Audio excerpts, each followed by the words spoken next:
Já když jsem sem přišla poprvé, tak na mě tady čekalo prostě otevřený prostředí, všichni byli přátelský a snažili se mi ve všem víc vstříct. Líbí se mi, že jsem tady díky Lávce začala natáčet filmy, což mě fakt baví. Lávka je pro mě místo, kde se cítím dobře, kde jsou lidi, které mám ráda. Díky Lávce jsem přišla na to, na jakou chci jít střední školu, na co se zaměřit a co vůbec si v budoucnu dělat. When I first came to Lavka, immediately it felt like home.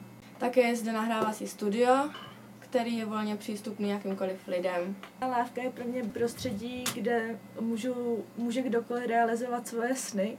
Je tady perfektní zázemí pro natáčení, pro zkoušení. A celé to tady vytváří takovou kouzelnou atmosféru. Myslím si, že jinde v Brně už nic takového není. Lávka mi pomohla se dostat na školu, kterou jsem chtěl. A díky Lávce jsem se dozvěděla mnoho věcí o filmu a také o natáčení. Další mé díky patří Lávce, protože jsem tu poznala člověka, který pro mě moc znamená.